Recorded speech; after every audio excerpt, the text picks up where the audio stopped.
বিষয়টা হচ্ছে অনলাইনে এই কাদা ছোড়াছুড়ি বন্ধ হবে কবে? দেখা যাচ্ছে যে একজন ক্রিয়েটর আরেকজন ক্রিয়েটরকে কাউন্টার দিয়ে ভিডিও বানাচ্ছে, সরাসরি গিবত করতেছে। মানে এটার কারণটা কি? আসলে গিবতের শাস্তি তো আমাদের কম বেশি সবারই জানা, তাই না? তো সরাসরি কারো নাম মেনশন করে তাকে তাকে তার বিরুদ্ধে কথা বলে গিবত করে আসলে কি বোঝাতে চাচ্ছেন আপনারা? বলেন তো, আপনারা সেরা? এভাবে কি সেরা হওয়া যায় সামান্য কিছু ভিউজের জন্য যে আপনারা এই কাজগুলো করছেন? এতে করে কি হচ্ছে বলেন? ভালো কিছু করেন, অনলাইন অফলাইনে ভালো মানুষ হওয়ার চেষ্টা করুন, তাহলে দেখবেন যে এপার ওপার দুই দিকে ভালো থাকবেন ইনশাআল্লাহ।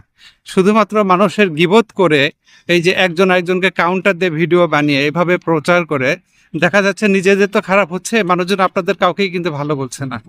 আর সমালোচনা করতে গেলে কারো কারো নাম যে মেনশন করে করতে হবে তা না, নাম না মেনশন করেও কিন্তু সমালোচনা করা যায়। কোনটা ফান কোনটা সিরিয়াস সেটাই কিন্তু আমরা বুঝি না। হ্যাঁ, নাম মেনশন না করে যখন সমালোচনা করবেন, যার বুঝার সে ঠিকই বুঝে নেবে।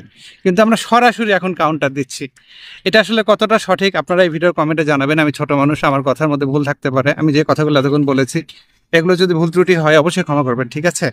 ধন্যবাদ।